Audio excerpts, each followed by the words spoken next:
Uy. Dami na ito, pare, oh. Ah. Yan. Para sa mga ayaw muna magkarne, meron tayong San Marina tuna dito. Gagawa tayo ng corn tuna with mashed potatoes and fresh veggies, pare. Yun, no? Pakasarap. Nice.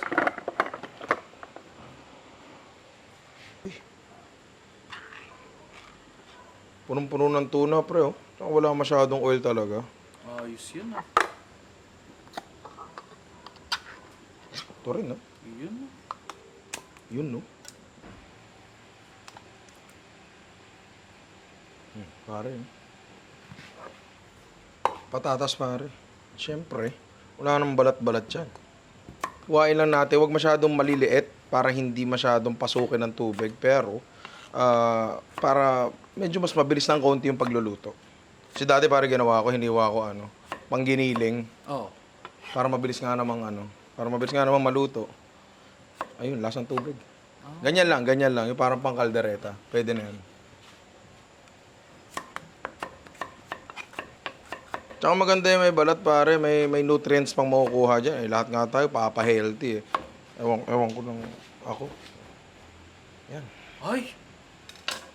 Bilis, di ba? Nice. Di ba? Oo. Sana ikaw din. Asin, pare. Patatas. And lulutuin lang natin to for siguro mga 15 to 20 minutes. O kaya check nyo na lang pagka luto na. Mas madali yun, eh. Siyempre. Habang pinapakulo natin yung patatas natin, pare meron tayo ditong chicken stock. Medyo marami-rami yan. At i-reduce lang natin yan dyan. Hintayin lang natin kumulo, tapos hihinaan natin yung apoy, i-reduce natin yan, tapos lalapot yan. Ano siya? Chicken demi-glace, pare. Ito yung gagawin nating sauce mamaya. Uy! Check natin ang patatas natin. Uy, ang lambot, parang bulak, pare. Yun, no? Tanggalin yung tubig, ah. Yan. Kahit kamayin ko na lang, pwede na mashed potato yun. Ngayon lang tayo ng konting butter. Oo, konti lang yan, pare. Importante rin na yung butter na ilalagay natin ay mainit pa. Kasi kung hindi, may chance na mag-split yung butter natin. Humiwalay siya dun sa buong mashed potato. So, ang nangyayari dito, medyo para ini-emulsify natin siya ng konti. Ini-incorporate na natin siya sa patatas hanggat, alam mo yun, malamig pa siya para unti-unti siya natutunaw, unti-unti siya na-introduce and hindi siya mag-split, pare. Diba? Ah, yun pala yun. Ayos yun, ah. Ayos talaga yun. Pwede nating lagyan ng cream. Pwede rin gatas. Pero, ako, cream ako eh.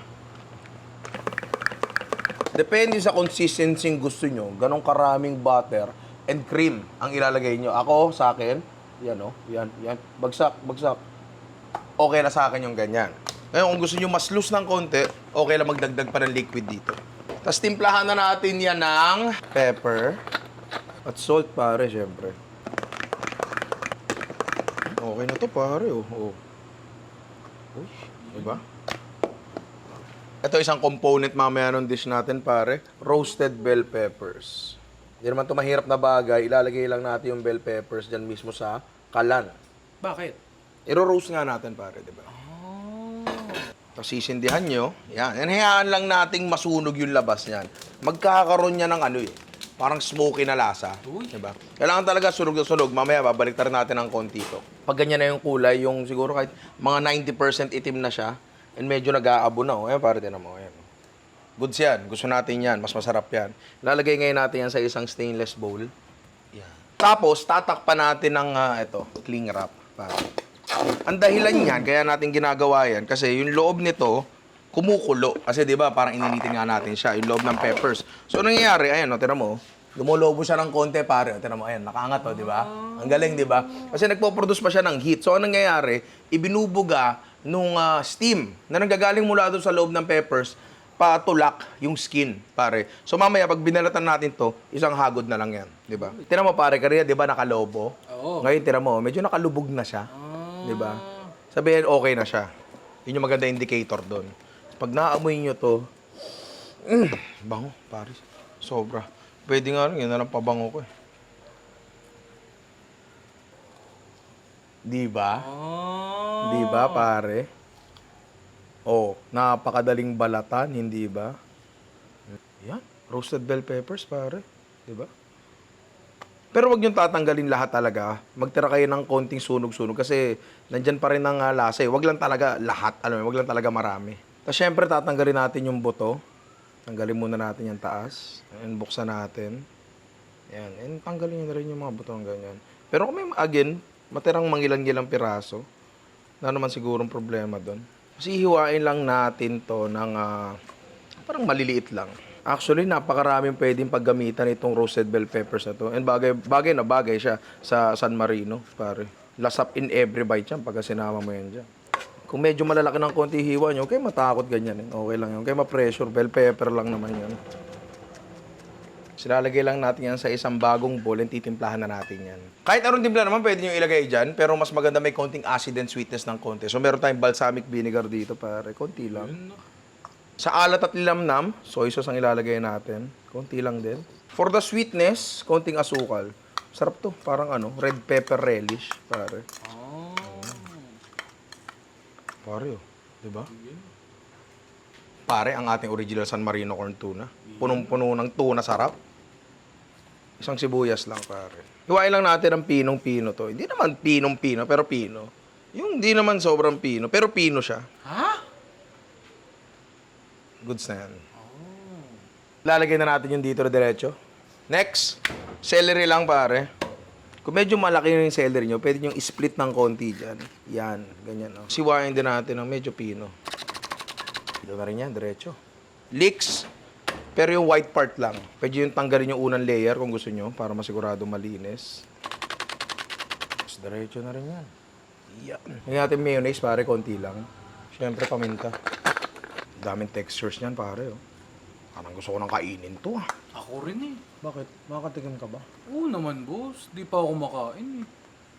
Nakakahiya doon sa 4 na rice mo kanina, ah. Lo, naantay ko yan eh. Hindi naman sa pagmamayabang, pare. Pag nakita mo to, ganda ng plating nito. Ito na ata ang pinakamagandang plating sa channel natin. Yun. Pare. Hatiin natin sa dalawa, pare, para meron tayong dalawang variation. Yun. Ito sa akin. Ito sa akin uli. Ito sa akin pa rin. Ito sa'yo. Ito sa'yo, pare. Dami, oh. Dami, oh. Ating kapatid yan. Ako nga lang, kuya. Teka, ang dami nung sa'yo. Oh, bakit?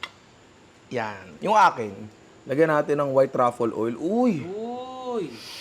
Napakabango, pare. This is one of my favorites. Favorite? Favorites. Isa, lagyan natin ng toasted garlic. Ito yung sa'yo, pare. Ayun. Saluin lang natin yan.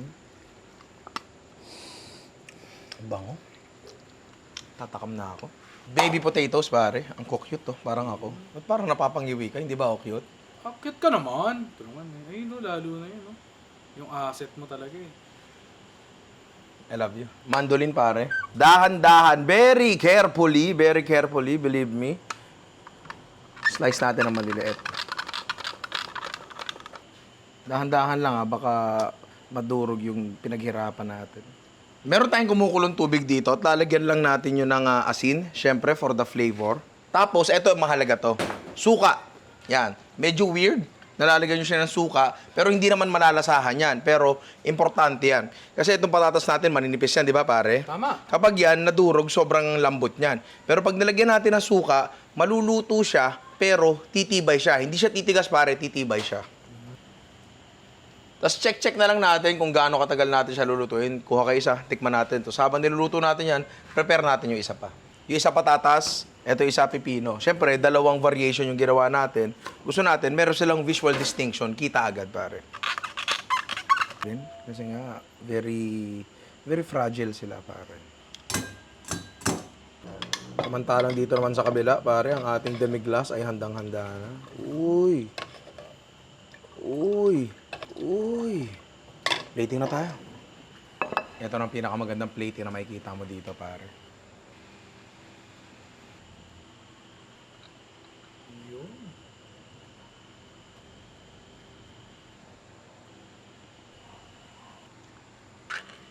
Yun.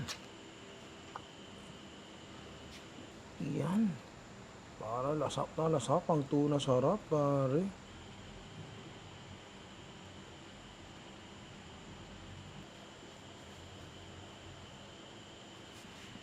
Yan. And eto na siya, pare. Pero may isa pa tayo ipe-plating, di ba?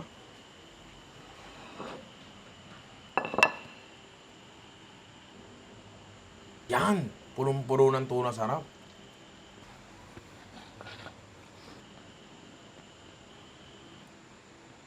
Rich in omega-3, pare. Good for the heart yan. Nasa pang sarap in every bite, pare. Ah, parang mas masarap yung sayo, ah. Siyempre. Alam mo, paano natin malalaman yan? Paano? Tikman ko parehas.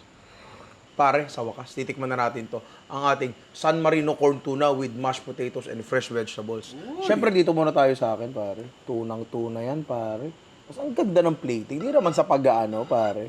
Pero ito na nga ata talaga pinakamagandang plating na nagawa ko dito sa channel natin. Uy, pare. The perfect bite. Sobrang simple lang ng mga ginamit nating ingredients. Simple lang din ang mga methods sa ginawa natin. Wala namang bago dito sa ginawa natin, di ba pare? Tama. Pero, ang ganda ng resulta. Grabe yung San Marino talaga yung nagdala, pare. Isa pa. Ayan, no? Punong-puno yan, pare, oh. Punong-puno ng tuna. Sarap. Talagang lasap na lasap mo yung tuna in every bite, pare. Tikim lang yan, Tikim lang, boss. tikim lang, tikim lang. Tikim lang. Tikim lang, konti lang. Iuwi ko yan eh. Konti lang, oh. Yan. Ba't sinira mo naman? Ititikman ko di ba? Kasi gusto kong makita. Ayan, no, pare, oh. Tunang-tuna yung loob, tunang-tuna yung labas, pare. Parang very well-rounded tong dish natin, eh. Angat na angat yung lasa ng tuna, pero very well-balanced siya, pare. Ayan, no. Tignan mo. Di ba? Gusto ko i-try nyo to. Siyempre, gumamit tayo ng San Marino products. And itag nyo ako para makita ko. Kasi yung mga gantong dish, pare, mas napapatibay nito yung bonding natin, eh. May links dyan sa baba para makita nyo kung saan makakabili. At ako ay kakain na. Akin parehas to. Boss. Gusto mo ba? Oo. Gusto mo? Iuwi ko yan eh. Gagawa na lang kita uli, pare. Gusto mo? Ayan ah.